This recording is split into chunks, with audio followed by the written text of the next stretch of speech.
Hello, I am Henry Crawford, and welcome to Poets versus the Pandemic, a series devoted to poets whose books have come out during this time of coronavirus and sheltering in place. Tonight, we're featuring Francisco Aragón, who will be reading from his new book, After Rubin. We'll also be hearing from guest poets Ariel Francisco and Dan Vera. Before I begin, I want to thank the WordWorks and Cafe Muse for helping us to sponsor this series.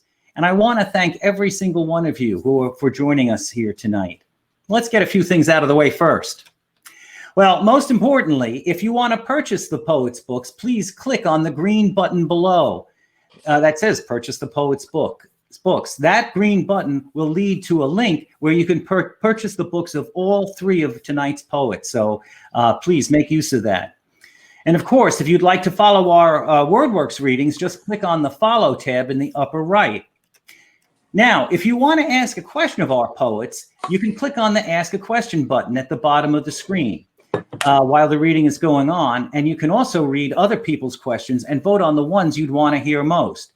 We'll try to get to as many of them as we can as time permits. And here at PVP, we really do like questions, so we urge you to use that feature.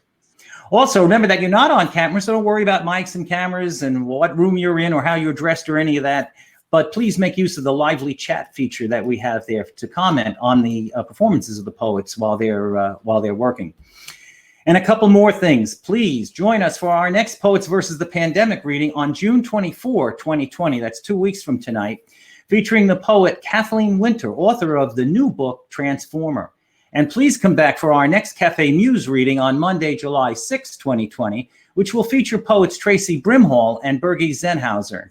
And remember, if you want to come back to enjoy this reading again, just click on the same link you used to get here.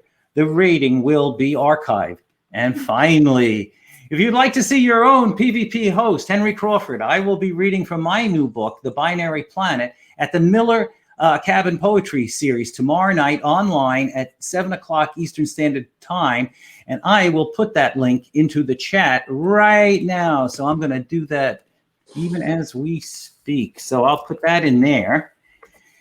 And and one more thing, you can sign up for all of our readings and see all of them if you go to our channel at www.crowdcast.io/WordWorksBooks. And I'll put that in the chat as well.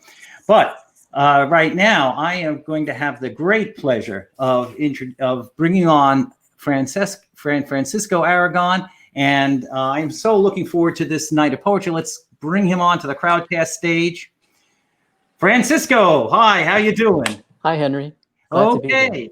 All right. Well, I'm going to let you take it away and do your thing. And we're going to have an interweaving of Francisco with Ariel Francisco and Dan Vera. So I'm going to say, take it away, man. Thank you. Thank you all for being here. I'm going to read from my new book, After Rubin, and I'll be reading 3 sets with Ariel and Dan sort of serving as co-interludes. I want to start by reading the very first poem in the book, which is titled 2012, the year 2012. And the book functions as a kind of overture in that there are elements of the poem that are fleshed out later on in the book, and I'll be reading a couple of poems that you'll get a hint of in the first poem. I would describe this poem as an unrhymed, unpunctuated sonnet in which the reader is invited to try to discern a kind of grammatical syntax or sense. 2012.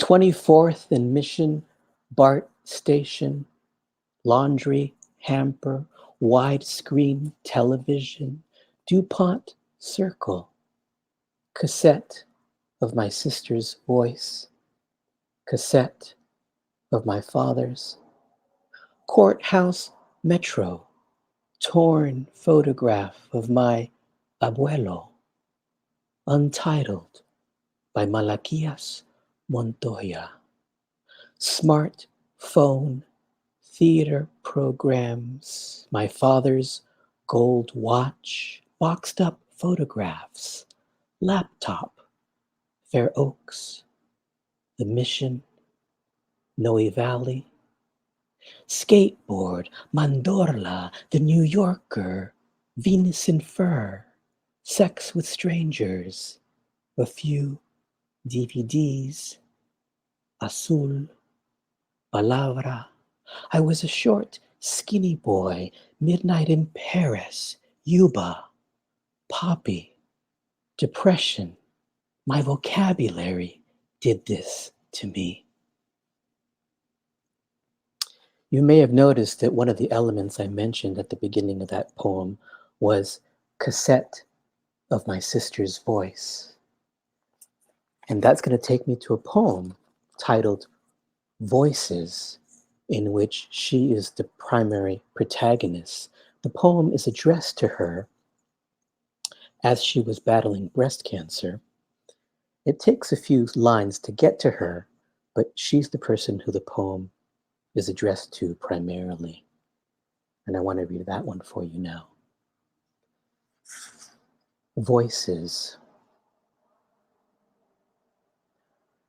A scrap, a phrase, that stretch of pavement I'd phone him from, sweating past St. Matthew's, coming from the Y along Rhode Island. Sun on my face, never his face, seen or touched, now more than ever. His son-in-law at the keyboard, not him, answering the instant message. I'm afraid I have bad news. The night we sat or knelt around her was something I never. Brother driving all day, part of the night, to join us bedside. What was it like, Ron? Your heart giving out. The sky darkens, the drip of morphine not enough. The sound issuing from her, hard to place, substitute for breath. The interval between each lengthens. What were some of the stories? The first one you recounted that day, I can't be sure. Was it about the time you toked up? The warm breeze, a comfort, you said, as I started the cassette. Where does it begin, this need to preserve? Yours was strong and sure, easy to listen to, not what one might expect, sturdy as the metal table and chairs in the patio we lounged on, driving you to Sebastopol for treatments, learning the route by heart.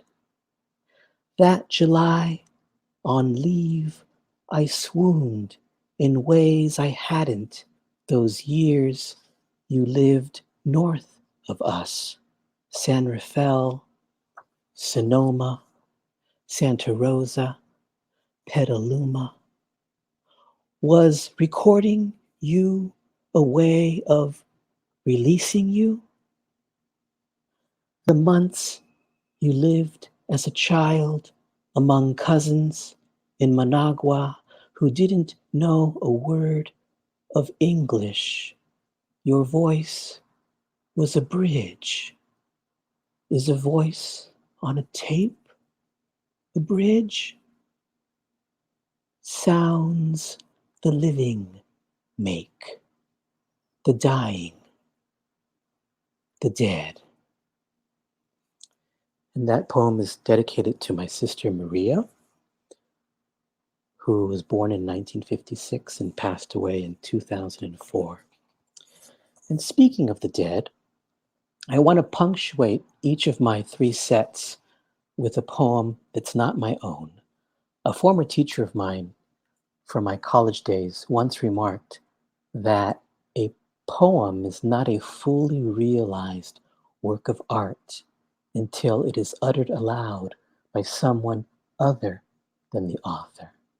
So before we hear from Ariel, I want to share with you this poem that's titled, Yet Do I Marvel by County Cullen.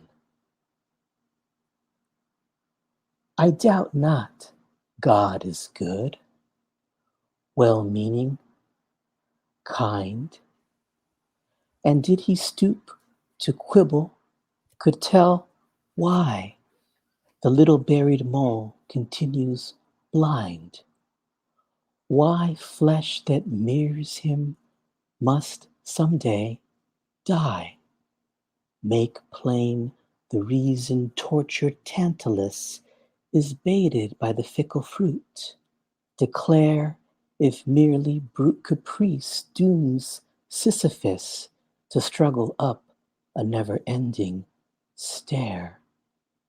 Inscrutable his ways are, and immune to catechism by a mind too strewn with petty cares to slightly understand what awful brain compels his awful hand.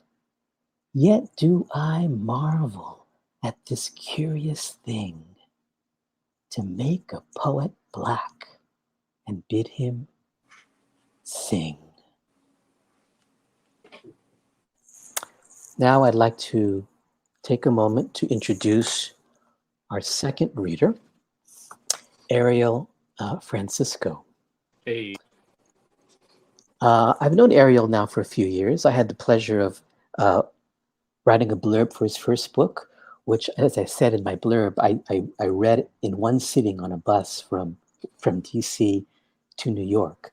But I want to share with you what Richard Blanco has to say about Ariel's second book, which is called A Sinking Ship is Still a Ship. Richard Blanco says, part satirist, part echo poet, part elegist, but every bit a luminous poet. Ariel Francisco brilliantly voices the complex intersections of the physical, emotional, and natural landscapes that define our sense of place and belonging, as well as our feelings of alienation and ennui. Ariel Francisco is the author of the poetry collections A Sinking Ship is Just a Ship, which is out since last April, and a first book called All My Heroes Are Broke. He is a poet and translator, born in the Bronx to Dominican and Guatemalan parents and raised in Miami. His work has appeared in the American Poetry Review, The New Yorker, among many other journals, and he currently lives in Brooklyn. So please join me in welcoming Ariel Francisco.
Can you guys hear me now? Mm.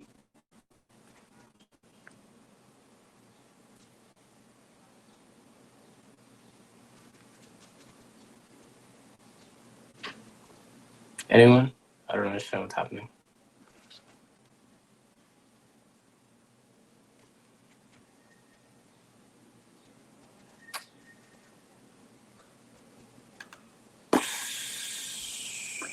Ariel, it seems to we seem to be having a technical issue there. So I'm going to. You guys can hear me? I can hear you now. I think you can be heard, but I'm having trouble with the visuals. So Hold on. Now I can't hear you. I'm sorry. What? okay, still no sound is what I'm seeing from the people in the chat. I'm gonna try to put my headphones in. I'm not sure. It was working earlier. I could Yeah, hear you it before. was. Let's see.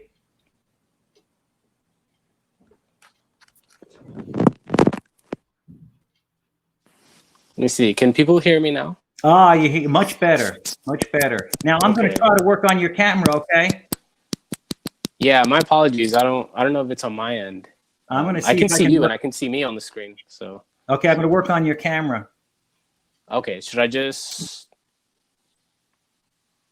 All right, I'm going to put you back. And is that any better? Can you guys see me? Anyone? Yeah. All right, I'm going to try. I'm going to. Okay, no visual. Okay, so I'm going to take you off the stage entirely and bring you back in, just like we did just a second ago. Okay. Sure. All right, let's do it.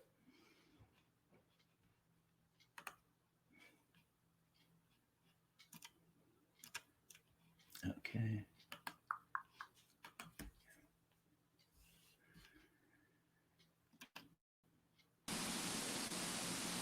Ah, Can people see me? yep. I think you got it, man. Okay, sorry for that technical snafu. I'm going to disappear. Okay. Yeah, sorry about that. I don't, I'm as bad with technology as anyone else.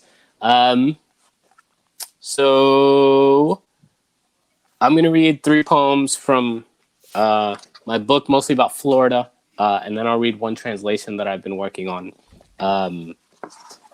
And this book, again, is mostly about growing up and living in South Florida, Miami, and disliking it for the most part. That's kind of my my big aesthetic, is being kind of anti-Florida. So this first poem is called Eating Dinner Alone at the 163rd Street Mall. As a kid, I read the first Man on Mars, picturing myself planting the stars and stripes into the God of War's face for all the universe to see, becoming immortal. I never imagined myself at 26 having a slapdash dinner after class at the half-abandoned 163rd Street Mall. A break from bargain hunting because it has both a Ross and a Marshalls. Among the bootleg shops, the vacant spaces, the coming soons that will never be. It's just me. Can you guys hear me? Like, one person is in there saying there's no sound.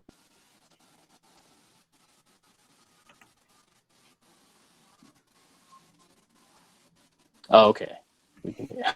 Okay, sorry about that.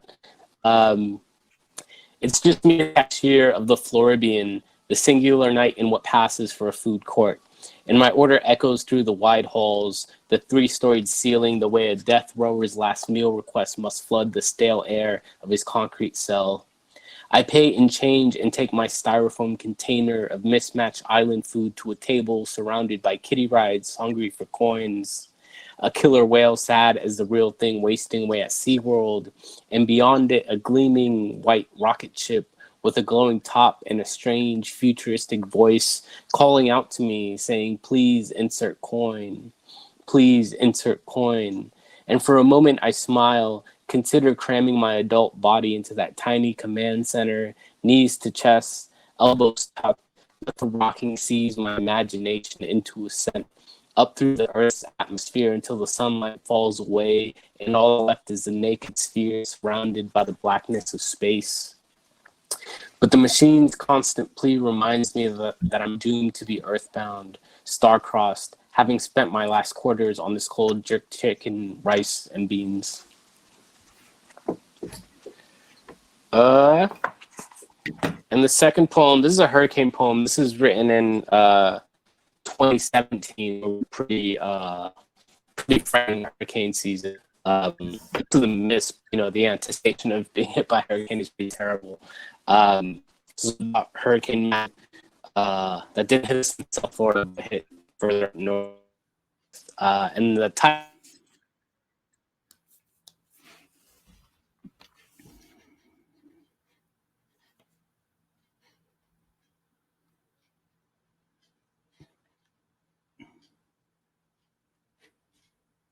shopping mall to reveal a 500-year-old skeleton, folded arms pressed against his chest, head facing east, staring down the storm that let the air wash over him once again. Is there anything more Florida than being buried under a church that will be buried under a shopping mall that will be ripped open by a hurricane named after one of the 12 apostles? All I know is I don't want to die here, but if I do, bury me so deep that no one ever finds me. Listen, I know you can't dig very far into the Florida ground, but please promise me that when your shovel breaks the final limestone and splashes dark water, you'll keep digging.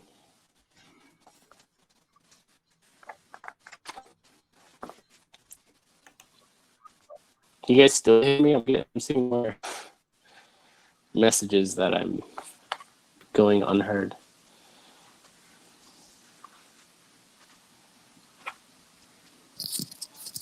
Reading. Okay. So this will be the third poem. It's called Translating My Dad's Love. My dad's a poet too. And then when I first started translating poetry, it was with his poetry, which was really fun. But it ended up being kind of sometimes terrible because my parents are divorced and I forgot about that somehow, and forgot that maybe he would write about that. So this is a poem after Yusef Kumunyaka called Translating My Dad's Love Poems. It must have been 98, my mom leaving for work, the first night she doesn't kiss my dad goodbye. He closes the door softly, walks slowly to his office, and takes a hammer to the keyboard of his computer as though desperately trying to build something until the letters fly through the air, struggling to form the words he cannot. I watch from my childish quiet, unnoticed, unsure of how much time passes before he labors over the scattered keys, scooping them up with small hesitation like a man collecting seashells and striving to pop them back into place, to remember where each one belongs. I am so much like my father, and so I too fear love, how I will inevitably fail it, mishandle it, let it fall from my hands, too fragile to survive intact. Years later, I think of him hunched over that keyboard, the same one he used to write the poems I'm now translating, bent over my own computer, alone in my apartment, his words my inheritance, dim foreshadowing. He writes, "Today I will not think of you. Today I will not think of you. Today I will not think of you." So the last poem I'll read is by a poet named Jacques Vieux-Renal, which you can kind of see. This is a translation project I've been working on for a while. He was a Haitian Dominican poet. He was born in Haiti. He came to the Dominican Republic when he was 5, and he was killed in 1965 when he was only 23 during the revolution in the Dominican Republic. So he was, action poet who died fighting for Dominican independence, which is a really incredible life. So I'll end on one poem. This is called My Homeland Arose. My homeland arose from this morning life, like a lone earthen breeze in the wastelands. Dry air of the mountains caresses our faces with the aroma of death, while hunger walks the path of man. The dry earth split, a hostile sky slings towards the sun and the clouds. Nothing falls. The leaves on the trees abandon their green, going on naked, leaving the agonized trees to die. The rivers become lethargic and tired. The birds flee from dust exhaled by the earth, from aluminum and gold, from long hungers and widening thirst. Like this, my homeland emerged from this morning life with free pages and uncertain steps, like the dead bursting from their tombs, distributing lots of silence to the landless peasants sweating in anguish. Life was doling out agony. Man rose like a cactus in the wasteland's solitude, opening paths in the scarce grass and abundant rocks. Dust drowned the howling and smothered the sores under the sun and sky of this massacred land. Thank you, and sorry for the technical difficulties.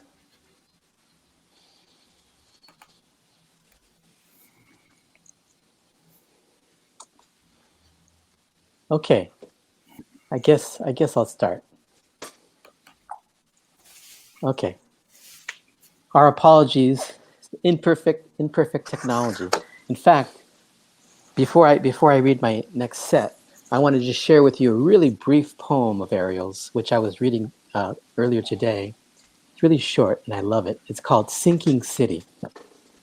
Sinking City.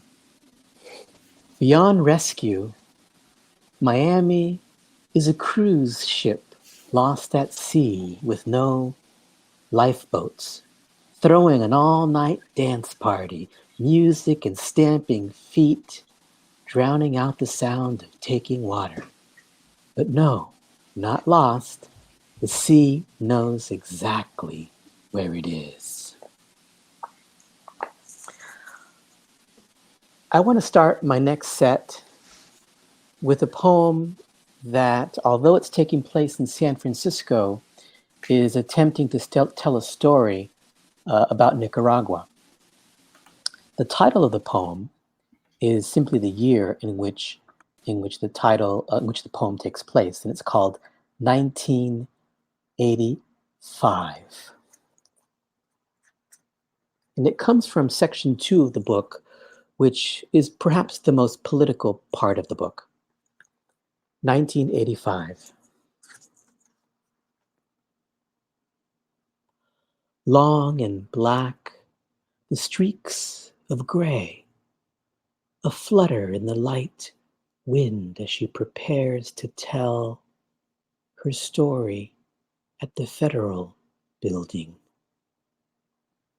Reaching into a tattered sack, she pulls out a doll, missing an eye, balding, singed face smudged with soot from the smoke her home took in as her village was being shelled. Next, she retrieves what's left of a book, a few pages, the borders brown, coming apart in her hands. Hesitant, she raises one, starts to read aloud. Por la mañana sube el sol y calienta el día. La tierra nos da donde vivir y qué comer. La vaca nos da leche para beber y hacer mantequilla. It's her daughter's lesson, the poem she read to her the day they struck. In the morning the sun rises and warms the day. The earth provides a place to live and what to eat. The cow gives us milk to drink and churn butter with. Midway through, her voice begins to shake. Her words, like refugees exposed to the night, shiver, freeze. Silence swallows us all. Her words, drifting casualties, gather and huddle in my throat. It's a poem about the Reagan administration's Contra war against Nicaragua in the mid-'80s. And it originated with a story that I heard on the steps of the Federal Building one summer.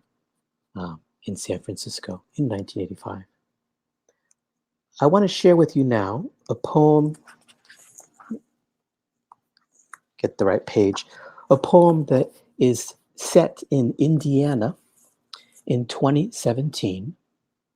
It's called Helen Speaks, and it's in the voice of a woman named Helen.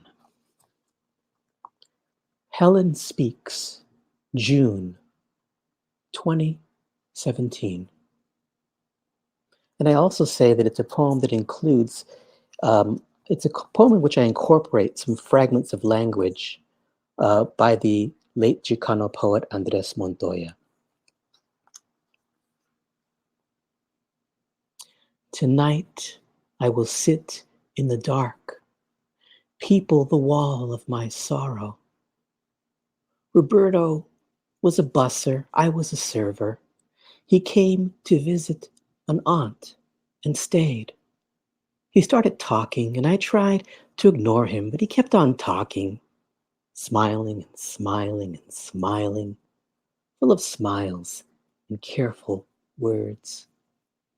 We got married, had 3 kids, settled into a comfortable life. I wanted to understand the madness, the sad slouch of justice. We met in 98 in Fort Wayne. Years and years went by until Eddie's steak shed in Granger. We lived in Mishawaka. Your husband is being detained because he's a fugitive, they said. My husband's not running from you. You didn't come knocking on our door, I said. He came to you.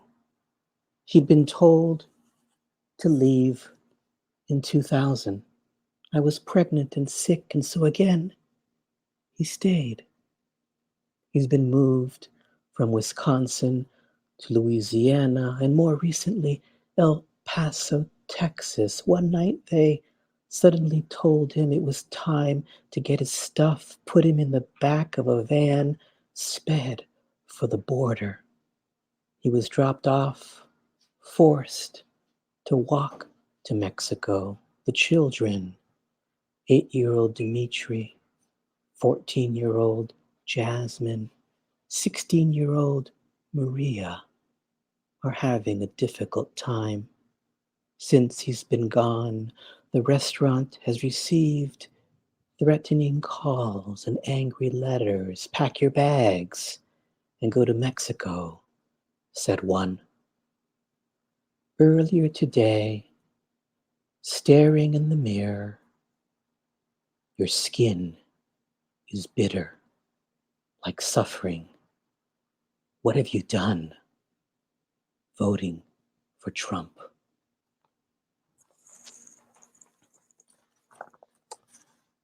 I want to punctuate this set with another poem, not by me. We Real Cool by Gwendolyn Brooks. The Pool Players, 7 at the Golden Shovel. We real cool, we left school, we lurk late, we strike straight, we sing sin, we thin gin, we jazz June, we die soon.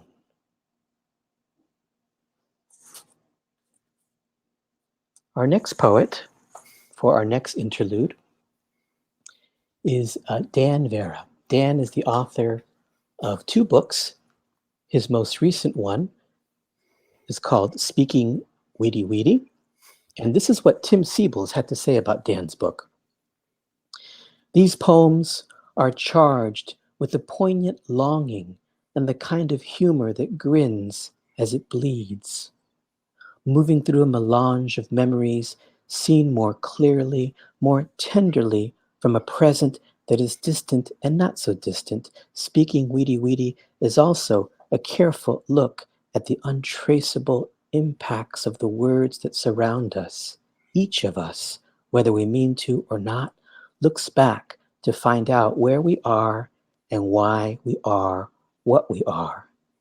When I first moved to Washington, to the Washington, D.C. area in 2007, I met Dan in the kitchen of Kim Roberts. And since then, we've been great friends and collaborators. And Dan was kind enough to moderate an event we did a couple of weeks ago. And he's one of the touchstones in the poetry world in D.C. Please join me in welcoming Dan Vera. Thanks, Francisco. It's a pleasure to join you and everybody else tuning in. I decided I'm going to read, I think, one poem from Speaking Weedy Weedy, but wanted to kind of read newer poems and a couple of poems that written in this kind of period, and some that make me think about this period. This first poem, since we're stuck at home looking out of our windows a lot, this poem was inspired by just such a gaze a few years ago. This is titled Green Canoe. Nothing depends on a green canoe propped against the backyard fence. 2, it sits like a promise, like some green fallen stella, evidence of some forgotten civilization that paddled and portaged before being capsized in a deep sylvan lake.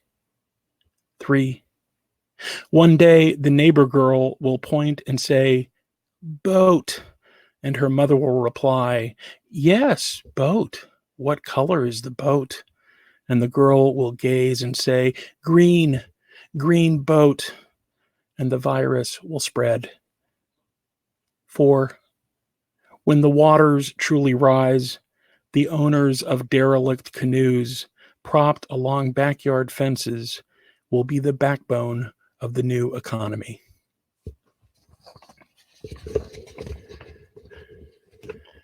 One of the interesting dynamics of being indoors so much, I realize that this, not for everyone, but this week is now a quarter of the year, 3 months that many of us have been homebound.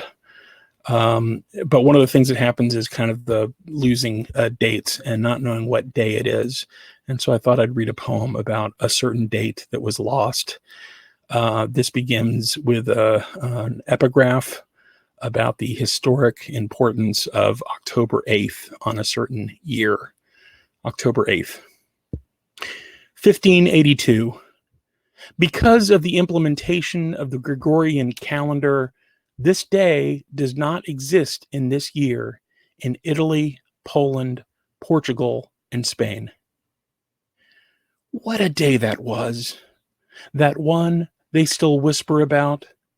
No one's quite sure what day it was. A Tuesday, some say. Others say Thursday. We filled up on cakes and latkes while the barrels went running. No wars on that day. No angry fights or brawls of any kind. Just loving in the sheets and the largest meals we could remember. Thanks to Gregor, who told us to ignore the sun arcing across the sky. When the day closed, we all stood outdoors gazing at the fading light. There will never be a sunset quite like this one, some said. And they, of course, were right. I really loved Francisco inviting us to bring in other voices. I chose the poem I wanted to read is by the great Afro-Cuban poet, Nicolas Guillen. And this is the translation from the Spanish, but it's translated as Problems of Underdevelopment. And as someone whose parents grew up having to do combat with the English language and its hardness as a language, I always really loved this poem. Problems of Underdevelopment. Monsieur Dupont calls you uncultured because you cannot say who was Victor Hugo's favorite grandson. Herr Mueller has started to scream because you do not know exactly the day that Bismarck died. Mr. Smith, an Englishman or Yankee, I cannot tell, explodes when you write shell. It seems that you eliminate an L, and what is more, pronounce it chel. Who is that? When your turn comes, tell them to say Huancavelica, and where the Aconcagua is found, and who was Sucre, and in what spot on the planet Martí died. And please have them always speak to you in Spanish.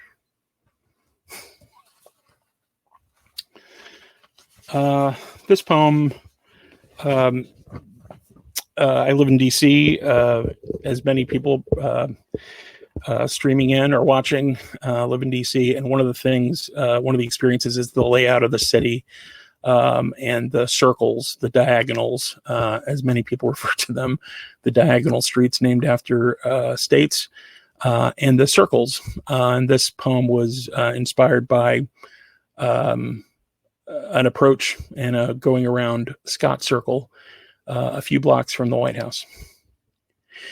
Arturo tends a heroic circle. Every week, Arturo walks the round, hands clipping low shrubbery underneath the watchful gaze of a long-dead general. He plays cumbias to silence the cars that wheel along the circumference of Mass and Rhode Island Avenue, who ignore his fastidious handiwork. Arturo's responsibility is to this grassy orb, to the general who fought wars with names he always mispronounced, Cerro Gordo, Churubusco, Chapultepec, places Arturo knew as a child.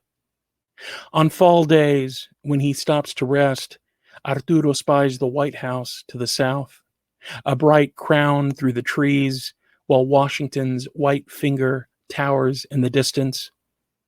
General Scott will never doff his hat to thank the man who so diligently tends his adopted country's curious monuments to invaders of once foreign, now more familiar lands. This is the way history finds its own orbits. And I'm going to close with a poem, an astronomical poem.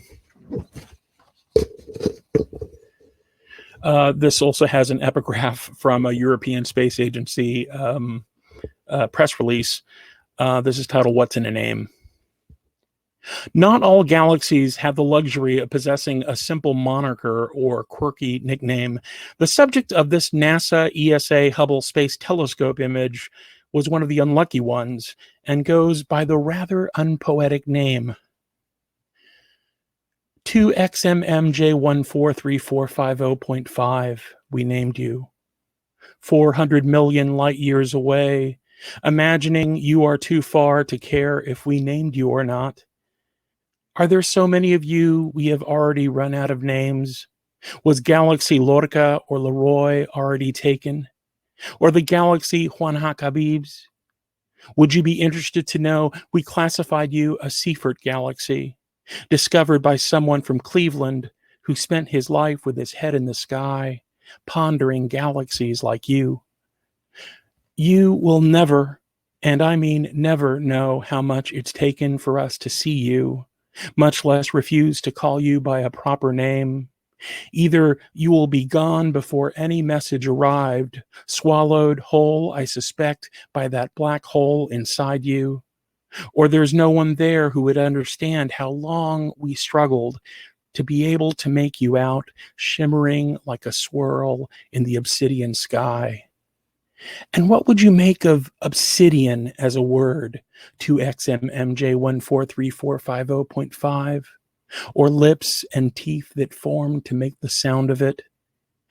Our wiser ones say you are merely named for your coordinates, the exact address of astral latitude and longitude that makes you 2XMJ143450.5, with that whisper of French love in that third and fourth syllable, 2XMMJ143450.5, and a 0.5 at the end, reminding us you are half of what we could ever hope to understand of you.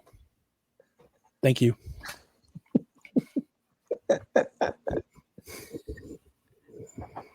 Thank you, Dan. Thank you.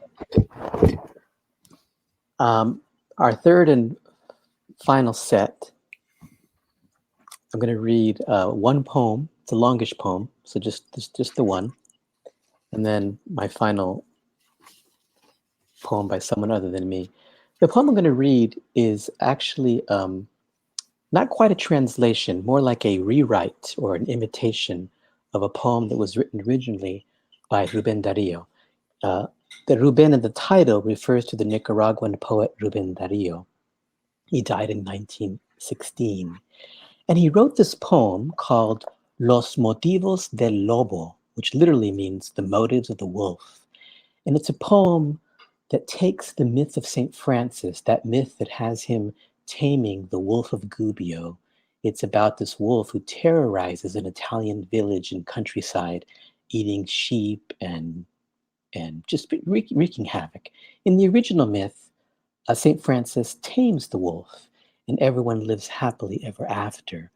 But Rubén Darío decided to take some liberties with that myth and give it a twist. And so my poem, which is inspired by his poem, is titled The Man and the Wolf. The Man and the Wolf. His heart, the texture of a rose. His tongue, a swath of sky. His manner, delicate, now chatting with what many call a beast. The look in the eyes, rabid, black. On the skirts of the village, devoured sheep and shepherd alike. Men skilled with iron were routed, fangs shredded hunting dogs, like baby lamb. So out he went, looking for his den, found him outside it, from where the animal lunged at the sight of him. Then saw the hand rise, heard him say, "Peace be with you, brother wolf." The mammal knew that gesture, snapped out of it, and froze. "Oh, it's you." "Why," asked the man, "must you lead this life? The blood your snout spills, the grief and terror you mete out, peasants sobbing, who are children of God. Does this please you? Are you from hell, or perhaps consumed by some eternal ire?" And the wolf, subdued, said, "Winter is hard, and hunger worse in a freezing forest that yields nothing to eat. It's true, I looked for livestock to feed on, and did, and ate shepherds too. As for blood, the hunter on his horse, gripping his nettle, pursuing boar, bear, and deer, sheds more.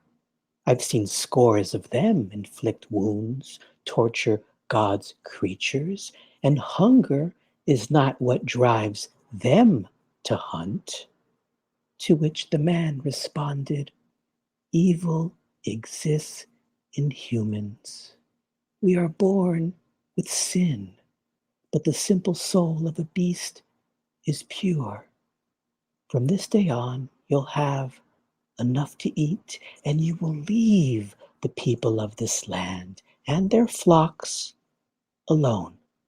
May God appease that side of you." Okay, it's a deal. As a gesture of faith, extend your paw. Let's shake on it. The wolf did as asked and lifted his foot. The man wrapped his fingers around it, gently squeezed. They headed for the village. People could hardly believe their eyes. The wolf strode behind the man in the robe, like a family dog, his head bowed. Every man, woman, and child came closer until the whole village had gathered in the plaza where the man began to speak. "Let me introduce a new neighbor," he said, pointing to the wolf with an open hand. "Fear him not, he is our enemy no more. In return, I'm going to ask that each of us do our part and feed him. He is our enemy no more. He is our enemy no more." The village responded as one. "So be it." The wolf raised his head in acknowledgement, moving his tail from side to side, disappeared through the gates of a convent, the man ahead of him. For a time, the wolf was at peace in that place. His ears would fill with psalms, his eyes with tears. He learned how to move with grace, to play pranks in the kitchen. When the man whispered his prayers, the wolf would pass his tongue across his sandals. Out into the street he'd go, through the valley, over hills, into homes where people gave him things to eat. To them he seemed a docile hound. And then the man had to leave for a time. The sweet wolf, the good and gentle wolf, vanished and went back into the hills. The howling began again. Once more, people were filled with fear, villages nearby with dread. Weapons and valor were useless, the rage never letting up, as if something burned, smoldered inside the beast. The day the man returned, villagers sought him out, wept their complaints about the suffering inflicted. That infamous creature was at it again. A shadow passed over the man's face.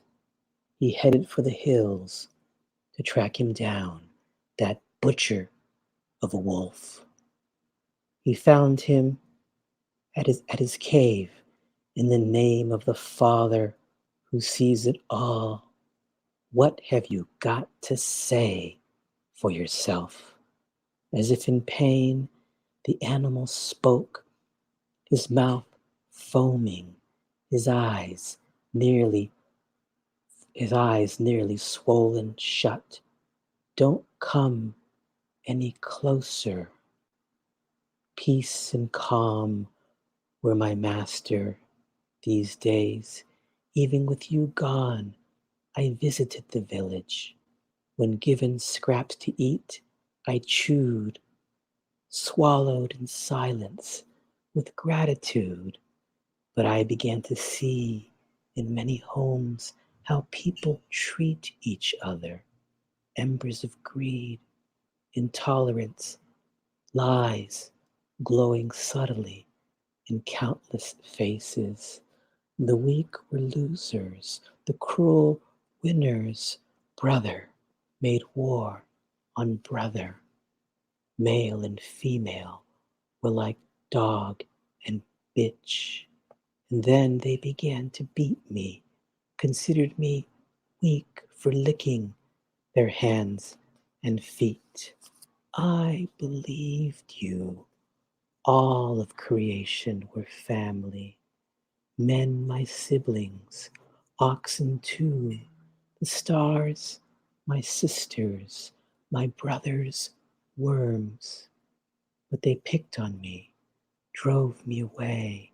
Their laughing was like scalding water, reawakening a beast. Suddenly, a bad wolf is what I was, yet better than most of them. And so the struggle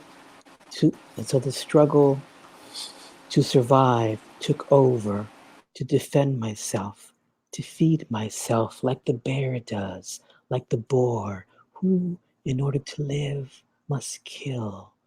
So let me remain here, wild and free, And you, my friend, back to your people, your good and tender deeds. The man didn't say a word. Deep was his gaze. Then he walked away, tears on his cheek. His heart, touched with desolation, offered a prayer only the wind in the forest could hear, carrying it skyward. And the final poem of the evening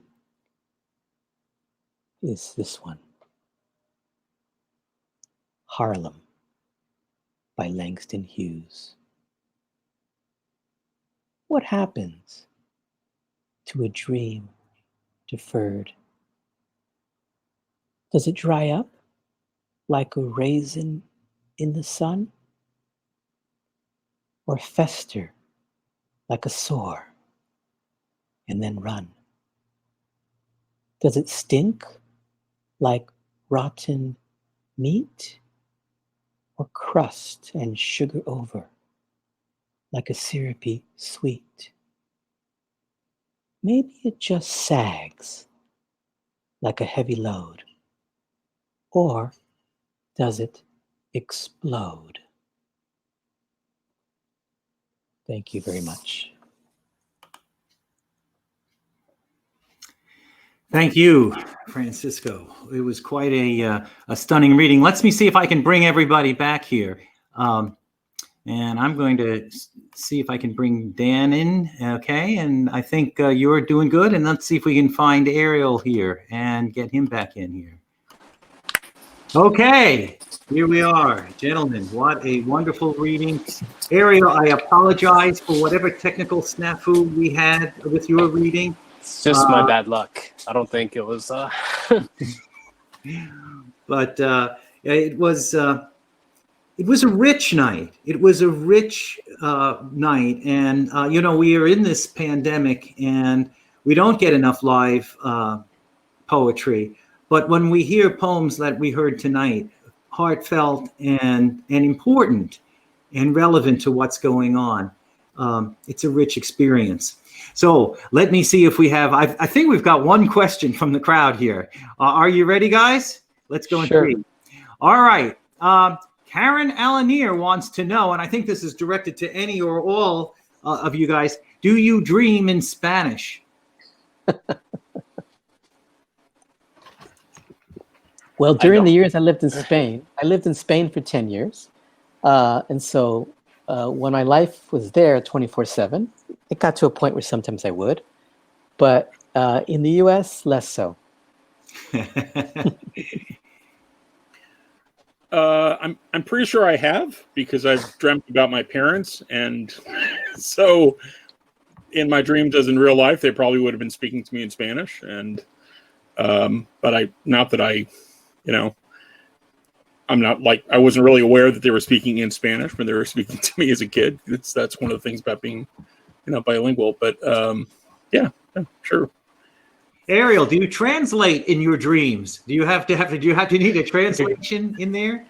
I wish. I have a really annoying thing where my dreams leave me like as soon as I wake up. It's super, super frustrating. Yeah. I don't know if that's like a thing that other people deal with, but if I'm awake for 15 minutes, they're already gone. It's very annoying. Yeah, I think the trick is you have to write them down as you wake. Yeah. For me, many times they're the most interesting part of my day, and they fade away so quickly. All right, guys, I want to thank you all again, and let me close up. And again, my thanks to all of you, and I will do my closing here. And what I want to say is, please join us for our next Poets versus the Pandemic, which is going to be held in 2 weeks from now on Wednesday, June 24, 2020. It's going to feature Kathleen Winter and her terrific book, Transformer. And also, please join us on July 6, 2020, when Cafe Muse will feature the poets Tracy Brimhall and our own Birgie Zenhauser. And let me thank all three great poets for a wonderful night of reading. Francesco Aragón, Ariel Francisco, and Dan Vero. Once again, a wonderful reading. And let me thank the WordWorks and Cafe Muse for their sponsorship of the series. Thank you all for coming out and supporting this series. And stay safe.